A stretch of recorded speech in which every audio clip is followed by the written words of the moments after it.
Salve, salve! Sejam muito bem-vindos, ânimo pro dia de hoje, que a aula de hoje tá maneira, viu? Vou te falar, a aula de hoje tá muito legal. Aula clássica de PowerPoint, mas tá maneira, juro pra você. Que aula é hoje? Deixa eu botar os slides aqui. Foi! A aula de hoje é sobre coleções entomológicas e curadoria. Já pensou em ser curador de uma coleção? Mas o que é isso, né? Curador? E para que serve coleções? Deixa eu ajeitar aqui. Vamos falar um pouquinho então sobre isso, sobre coleções, sobre curadoria, importância, desafios que as coleções enfrentam. E quando eu fui preparar essa aula, eu fui buscar imagens minhas, né, fotos que eu tinha feito em algumas coleções que eu visitei por aí e me deparei com essa imagem de cara bem acabada, arrasada, e lembrei dessa frase de Napoleão Bonaparte, que para obter a vitória definitiva é preciso ser cruel. E essa frase é cruel também, né? Eu fiquei pensando um pouco nela e resolvi trazer uma frase motivacional para começar a aula de hoje. Na verdade, de fato, né, a gente é cruel com a gente mesmo às vezes, nem tudo são flores, e quem vê o close não vê corre, né, como que falam. Mas eu quero complementar essa frase já para vocês não começarem a aula chorando e falar que, ok, né, é preciso ser cruel. Mas às vezes a gente chega lá, às vezes a gente chega lá e chega além, noutras a gente chega aquém e tá tudo bem, né? Tem vitória ali também. Então vamos firme, um dia de cada vez, tá tudo certo. Seja cruel consigo mesmo, mas não tanto assim. Então, começando aí de forma motivacional ou não, né? Pode chorar, pode rir, expressar sentimento, tudo de bom. Vamos falar o que é sério, né? Vamos falar do nosso assunto. Que a gente vai falar de hoje, as definições de coleções, um pouco sobre a importância de coleções e principais procedimentos de curadoria. Basicão, tem lá no Insetos do Brasil e no Manual de Coleta, esse livrinho capa roxa, tem geralmente nas bibliotecas.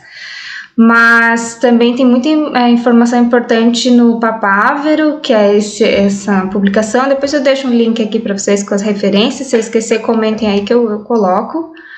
E também gosto muito desse artigo aqui, que é de Vivo e pessoal do Arquivo de Zoologia, acho que é de 2014, 2014, e fala umas coisas bem legais sobre coleção. Para relembrar um pouquinho, né, os insetos são a ordem mais diversa de animais, inclusive botando o ser humano na balança, a gente fica longe em diversidade, somos uma única espécie, mas mesmo assim, né, a nossa função ecológica nem se compara à função dos insetos. Então, se extinguíssemos os insetos, todo o resto da vida no planeta seria extinguida também. Então, é por isso que a gente trabalha e busca conservá-los e compreendê-los, não só por isso, né, pensando de uma maneira um pouco egoísta nesse sentido, mas pensando também numa maneira biológica, ecológica, de que tudo deve estar em equilíbrio. Então, vamos falar um pouquinho sobre coleções de insetos, já que eles são tão importantes para o equilíbrio ecológico como um todo. Que são coleções biológicas. Esqueci de falar lá no começo, mas eu fui catar umas imagens para preparar a aula, então o que não tiver referenciado embaixo são imagens que eu mesma tirei em algumas coleções. O que são coleções biológicas? Quem já teve a oportunidade de visitar uma coleção? Coleções biológicas existem diversas definições, mas o Papávero traz que a coleção taxonômica é a reunião ordenada de espécimes mortos ou parte corporal desses espécimes devidamente preservados para estudos. Existem outras definições, depois vocês podem dar uma lida aí, mas elas convergem para o mesmo ponto, né, que são conjuntos de organismos que vão ter vão servir para alguma coisa, né, principalmente para estudos. Mas as coleções têm outras importâncias que eu vou listar daqui a pouquinho aqui no decorrer da aula. Quais são, então, essas importâncias, né? Eu falei que eu vou listar cada uma delas e discutir um pouquinho com vocês, mas, de uma forma geral, as coleções servem para estudos taxonômicos, para comprovação de pesquisa pregressa e para outros diversos fins, como desenvolvimento de pesquisa, modelagem ambiental, divulgação científica, conservação, entre outros. Então, imagine que você descreve uma espécie hoje e daqui 100 anos, que você não é imortal, você não estará mais aqui presente e alguém precisa estudar esse inseto descrito, essa espécie, e vai consultar o material aonde? Em uma coleção. E as coleções, elas reúnem, as entomológicas, obviamente, de entomologia, reúnem insetos. Como eles podem ser preservados a seco, que são os alfinetados, né, que a gente vê nessa imagem bonita, insetos alfinetados a seco, de fácil consulta. Em triângulos de papel, também insetos muito pequenos, e se você não lembra o que é isso, volta na nossa aula de coleta e montagem, vou deixar o link aí, para dar uma olhadinha lá o que é os triângulos. Em via úmida geralmente é em álcool, então espécimes preservados em álcool, eles são importantes também porque servem para manter, né, o material genético, então é mais fácil de extrair DNA. Em lâminas microscópicas, lâmina, aquilo de vidro, lâmina e lamínula, para insetos muito pequenos. Mas existe coisa pequena? Pô, muito! Existe bicho muito pequeno. E aí, como eu já falei, essas coleções servem para diversos fins e, além da sistemática, taxonomia, conservação, biogeografia e divulgação científica, que é o que eu mais vou trabalhar aqui, também serve como fonte de informação sobre pragas agrícolas, vetores de doenças, entre outros. No Brasil, as coleções biológicas, elas seguem algumas regras impostas pelo CCBio, que é o Cadastro Nacional de Coleções Biológicas. Nem todas estão cadastradas lá, mas esse cadastro existe. O CITES, que é a Convenção sobre o Comércio Internacional das Espécies de Flora e Fauna Selvagem em Perigo de Extinção. Então, o CITES é uma convenção internacional, ele dita regras para transporte de material de forma internacional. Então, às vezes vem uns gringos bem doidos aqui no Brasil, né? Acha que aqui é a casa da mãe Joana, cata tudo que vê pela frente e leva embora. Às vezes é mesmo a casa da mãe Joana, mas não é tanto assim, a gente tem regras para serem cumpridas. Mas deixa o povo levar bicho, sei lá, planta. Não dá porque pode acontecer um monte de coisas que eu não vou entrar em detalhes aqui agora. Bom, existem regras, então é por isso que quando algum estrangeiro ele é apreendido no aeroporto, aí é super noticiado, enfim, dá o que falar porque tem que dar o que falar mesmo. Além disso, a gente tem o CISBio, que é o Sistema de Autorização e Informação em Biodiversidade, que é um cadastro mais para coleta, mas também tem algumas normas de coleções. E a gente tem o CISGEM, que é o Sistema Nacional de Gestão do Patrimônio Genético. Esse é mais atual, é um cadastro onde a gente lista o material que a gente está trabalhando, que tem origem brasileira, e também o que pode ser exportado, a fim de manter, cuidar do nosso patrimônio genético. Também isso tem dado o que falar, existem vários detalhes acerca disso, podemos falar mais no futuro, não vou entrar em detalhes agora, que essa aula é bem extensa. Para começar a falar em coleção, vocês têm noção de como que surgiram essas coleções? Colecionar é uma coisa antiga, né? Tem gente que tem coleção de chaveiro, de selo, de um monte de coisas. E as coleções surgiram exatamente assim, de gabinetes de curiosidades. Eram quartos de maravilhas, eram locais que os europeus mais antigos e que tinham um pouco mais de dinheiro colecionavam diversos objetos, não era só animais, mas eram outros objetos interessantes e curiosos, ou de origem animal também, conchas, enfim, eles guardavam nesses gabinetes e aí esse povo se visitava, um visitava o outro para ver as suas coleções, era uma coisa bem cultural. e despertava muita curiosidade mesmo nas pessoas. Aí esses gabinetes foram sendo montados, né, como se fossem pequenos museus. Apareceram então lá na Europa, né, durante o Renascimento, antecederam os museus e logo depois eles desapareceram entre os séculos XVIII e XIX. E como eu falei, esse pessoal, eles disputavam pelas coleções, era uma disputa grande para ver quem tinha mais coisas e tal. Tinha um povo lá que inventava que tinha até chifre de unicórnio, né? Então às vezes passava longe da imaginação. Hans Sloane, na Inglaterra, ele era irlandês, médico, foi um dos pioneiros das coleções, né? Porque ele era um grande colecionador da época, e as suas coleções deram origem, né? Compuseram o que hoje a gente conhece pelo Museu de História Natural de Londres e pelo British Museum, lá em Londres. Esses dois museus antes eram um só, mas há um tempo atrás foi separado. O British ficou mais para peças culturais, históricas, e o Museu de História Natural mais para peças de origem animal, vegetal, enfim, biológico.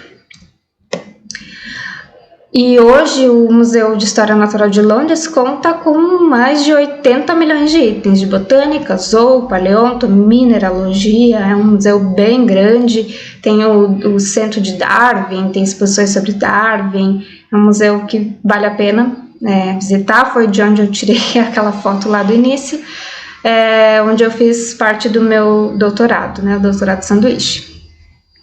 Outros museus de importância também temos o Smithsonian, que tem 138 milhões de itens, também objetos diversos, fica em Washington.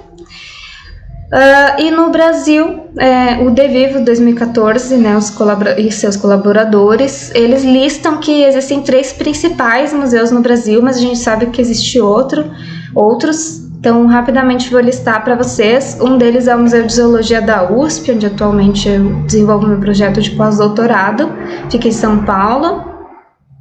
O outro é o Museu Paraense Emílio Gueldi. E o terceiro é o Museu Nacional do Rio de Janeiro, que iniciou lá com Dom João VI, era uma casa, era um museu real, Casa dos Pássaros, e que infelizmente foi incendiado em 2018, então grande parte da coleção, ou melhor, a maior parte da coleção, se perdeu, o que foi muito triste, o que é muito triste. O Museu Gueldi também, há um tempo atrás, anunciou sérias crises econômicas. Enfim, é muito triste a gente saber que os museus passam por dificuldades e não tem apoio. Com todas as importâncias que a gente vai falar agora na sequência, vocês vão perceber que é muito importante essas coleções e que a gente precisa preservá-las. Se formos pensar um pouquinho em sistemática, né? O que é sistemática? Sistemática é a ciência que descreve, que organiza, que explica a diversidade biológica, que desenvolve classificações, que estuda a evolução. Não vou entrar na discussão de que se sistemática é a mesma coisa que taxonomia ou se elas são ciências complementares, mas toda essa área de descrever, de estudar a evolução, de listar espécies faz parte do conjunto da sistemática, e a gente não teria trabalho sistemático se não houvessem coleções. E também talvez até teria alguns trabalhos com coletas recentes, mas depois como rever esses trabalhos, voltar nesses trabalhos seria quase que impossível se não tivéssemos espécimes depositados. Esse trabalho de Mizoff, colaboradores de 2014, que eu geralmente trago porque ele é uma das filogenias mais atuais, não que seja atual de novidade de conhecimento, mas que foi acumulando conhecimento ao longo de vários anos. Eles fizeram um estudo molecular, então o que eu tenho trazido também é uma árvore bem bonitinha.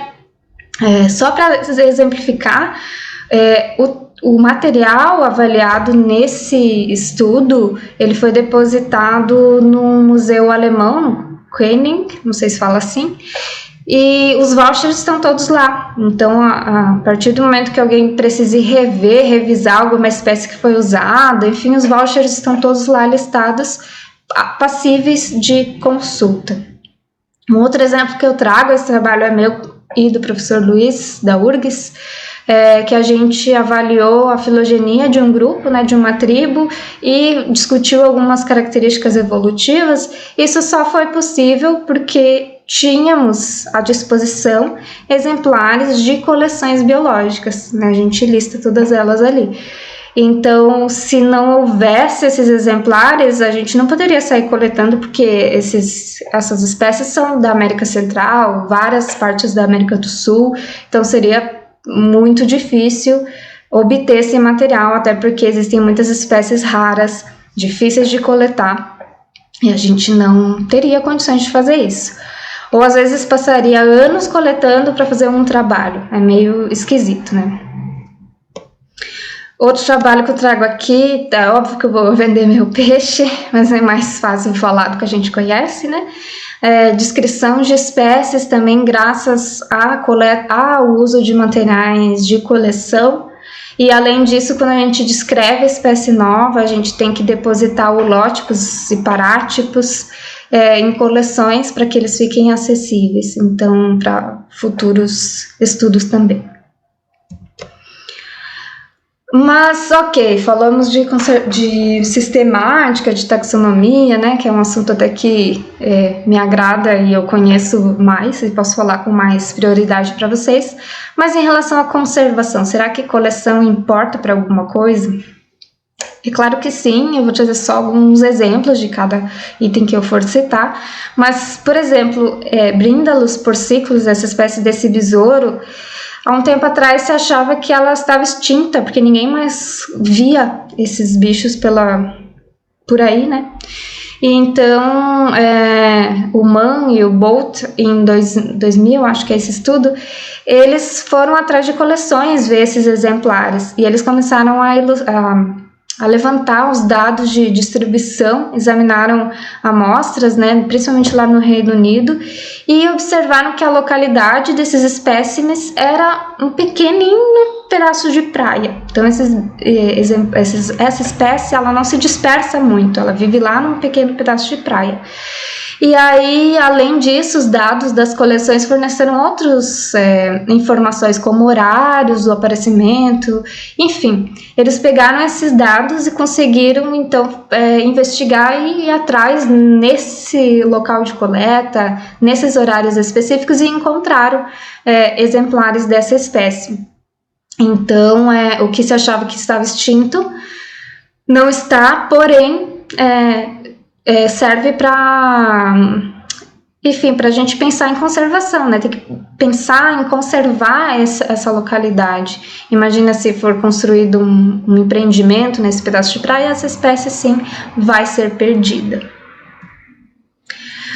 Pensando em conservação também, muito se fala sobre abelhas, principalmente abelhas silvestres, do declínio das abelhas, e tem um estudo que também avaliando isso, uma comunidade de abelhas silvestres que é muito rara, que está em declínio, eles amostraram o pólen do corpo de abelhas que estavam depositados em coleção em museus europeus. Essas abelhas tinham sido coletadas lá entre 1870 e 1950, então eles retiraram o pólen dessas abelhas, avaliaram de que planta seria esse pólen, ou de que plantas seriam, né, esses pólens, e viram que essas plantas estão em declínio, né, graças, né, com ao desmatamento, a poluição, essas plantas entram em declínio e, consequentemente, as abelhas também entram em declínio. Então, uma coisa depende da outra. Aí, mais uma vez, um estudo baseado em coleção, nos dando ideias sobre ecologia e sobre conservação. Podemos pensar em biogeografia? Podemos pensar em biogeografia. As coleções, como eu falei lá na aula de coleta, eu acho, os insetos geralmente têm etiquetas constando a localidade e outras informações, geralmente não, devem ter, né?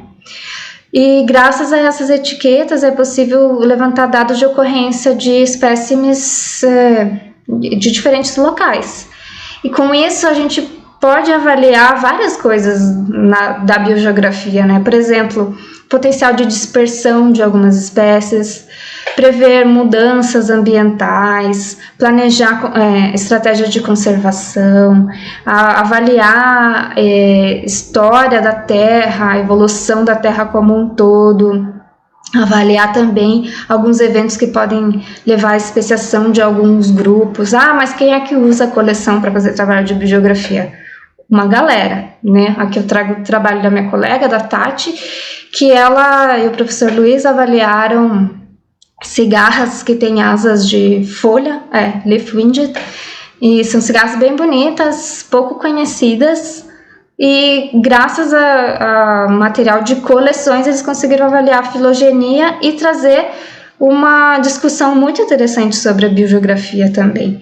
E aí que tá, né? Os dados vieram da onde? De coleção, das etiquetas lá da coleção, e os exemplares examinados também, que estavam depositados em coleções. Podemos pensar em divulgação científica? Podemos pensar em divulgação científica. Muito se fala hoje sobre o valor da ciência, para que serve a ciência como um todo.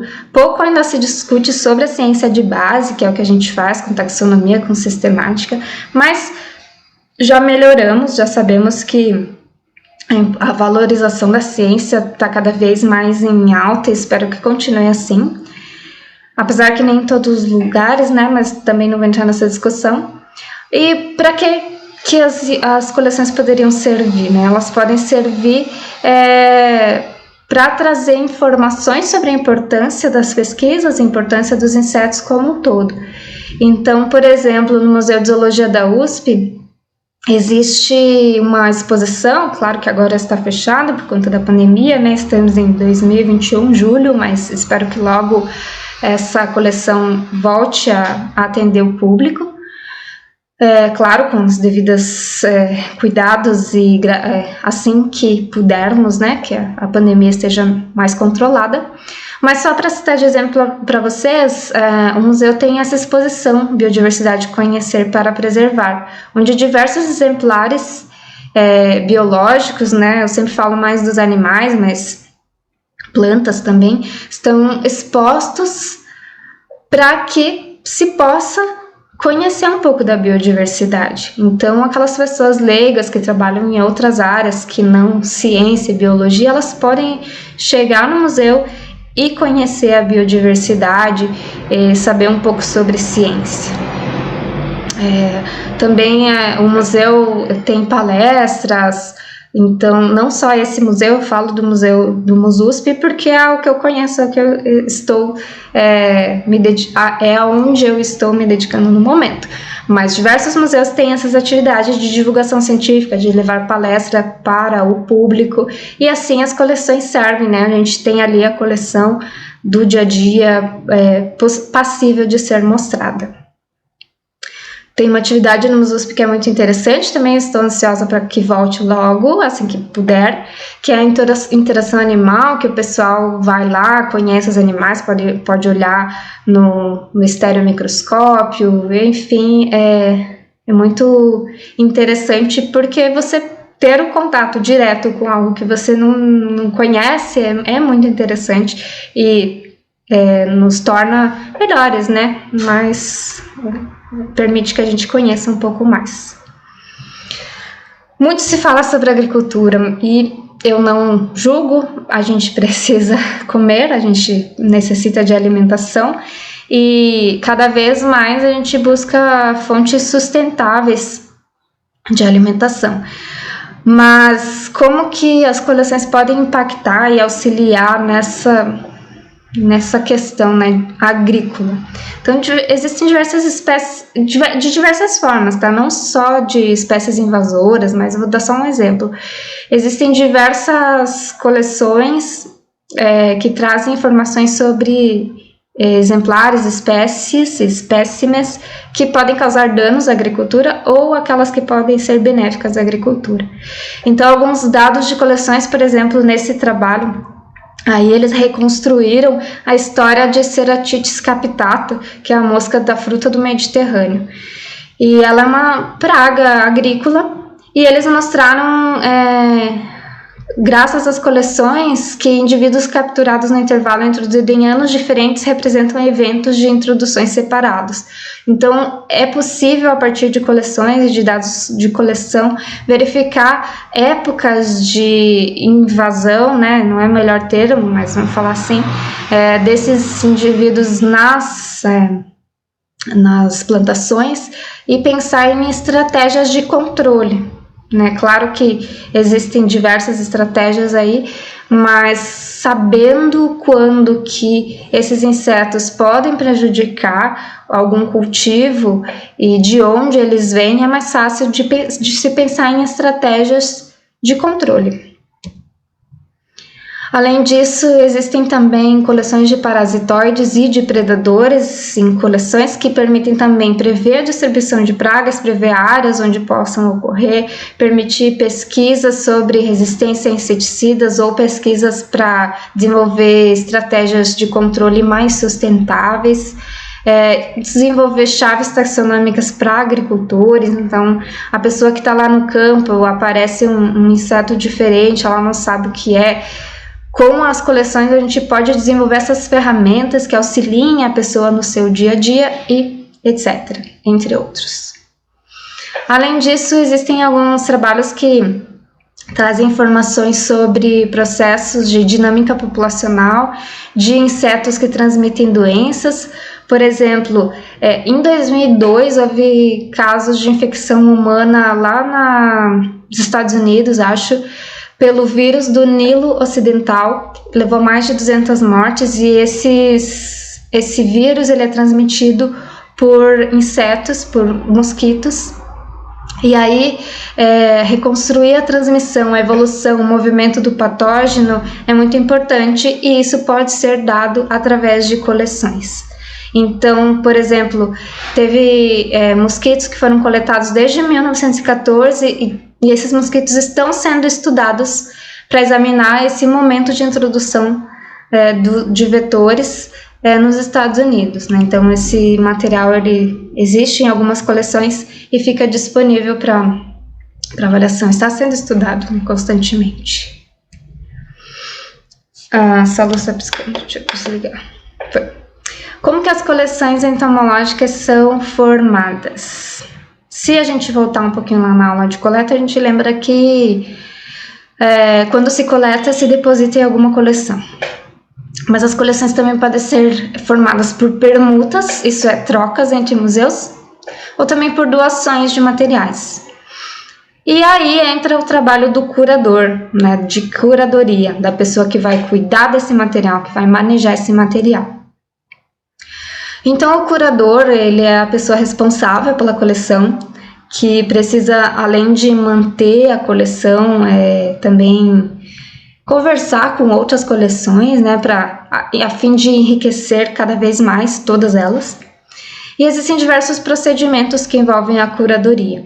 Então, eu gosto muito da frase do trabalho do De Vive Colaboradores, que curadoria não é extensão, é um trabalho muito sério, que dá muito trabalho, e que envolve diversas atividades, desde atividades de coleta, de preservação, de armazenamento, de catalogação, de digitalização, manutenção, decisões políticas, enfim, até decisões de conseguir recursos para a coleção também são de responsabilidade muitas vezes do curador. Aí a gente pode pensar que o curador ele é responsável pela conservação, seja em via seca ou via úmida.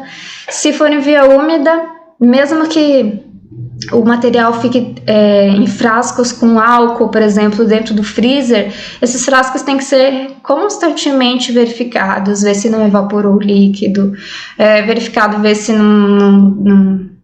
se estão sendo mantidos direitinho. A coleção a seco dá um baita de um trabalho, tem que ficar mantendo para não fungar, para não vir patógenos, enfim, tem várias atividades que a conservação a seco ela exige.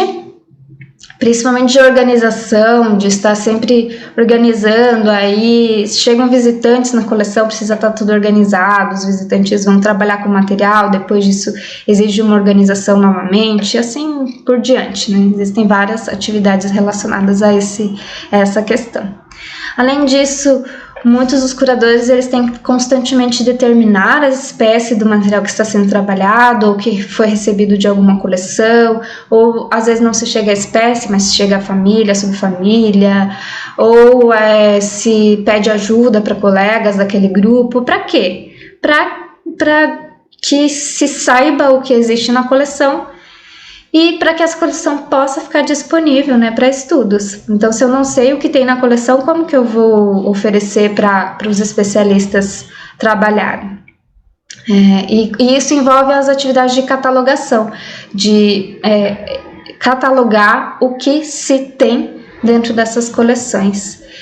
E hoje, cada vez mais, envolve as atividades de informatização, de manter isso disponível de forma online, de manutenção e envolve também atividade de empréstimo, de visita. Então o curador é aquela pessoa que vai receber os visitantes, que vai fazer os empréstimos para outros pesquisadores, vai planejar estratégias de conservação da coleção, de manutenção, e a gente sabe que conservar, manter tudo, qualquer coisa, né, envolve dinheiro, então ele precisa planejar, essa pessoa precisa planejar como que vai ser o ano, o mês, os próximos 10 anos, então envolve várias atividades até bem burocráticas.